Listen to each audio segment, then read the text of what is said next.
নমস্কাৰ মই বিজুলী বৈশ্য মই আজি আপোনালোকক পানী কেনেকৈ চাৰ্জ কৰিব পাৰি সেই বিষয়ে ক'বলৈ লৈছোঁ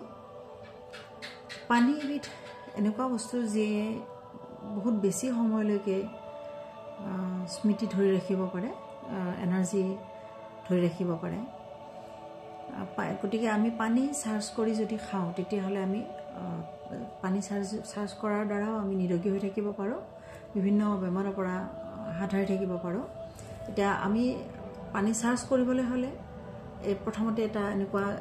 যিকোনো গ্লাছ হ'ব পাৰে এটা গ্লাছত আমি পানী ল'লোঁ বা এটা বটলত পানী ল'ব পাৰোঁ পানীটো ল'লোঁ লোৱাৰ পিছত আমাৰ হাতত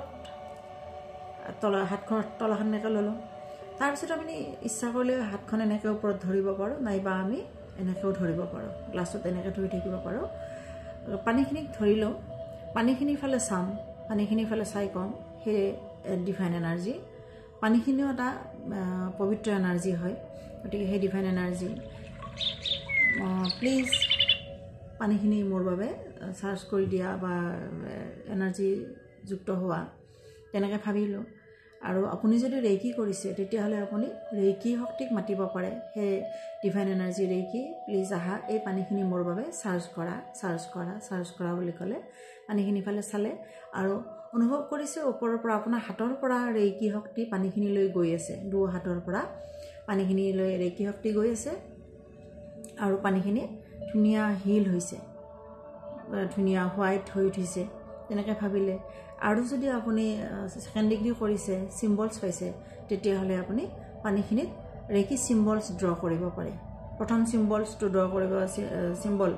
চকুৰে ড্ৰ কৰিব পাৰে নাইবা দ্বিতীয় তৃতীয় চিম্বলো আপুনি ড্ৰ কৰিব পাৰে পানীখিনিত আৰু আপুনি ইণ্টেনশ্যন দিব লাগিব মূল বস্তু হ'ল আপোনাৰ ইচ্ছা আপোনাৰ intention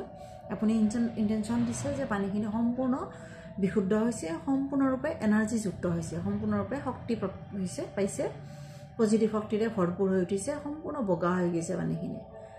reiki energy white colour হয় গতিকে সম্পূৰ্ণ বগা হৈ গ'ল পানীখিনি তেনেকৈ ভাবিলে আৰু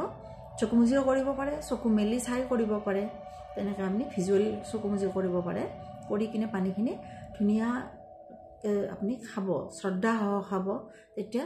আপুনি সম্পূৰ্ণ এনাৰ্জি পাব আপুনি আনৰ কাৰণে নিজৰ কাৰণে তেনেকৈ খাব পাৰে আৰু আনৰ কাৰণে আপুনি তেনেকৈ গ্লাছত আনক দিব পাৰে নাইবা কি কৰিব পাৰে আনৰ বাবে পানীখিনি হিল কৰি থৈ দিব পাৰে বটলত থ'ব পাৰে জগটোত থৈ দিব পাৰে তেনেকৈ থ'লে বহুতখিনি আপুনি ৰোগৰ পৰা মুক্ত হ'ব আৰু শৰীৰত শুদ্ধ এনাৰ্জি হোৱাইট ৰেইকি এনাৰ্জি হওক বা ভাল এনাৰ্জি পাব ধন্যবাদ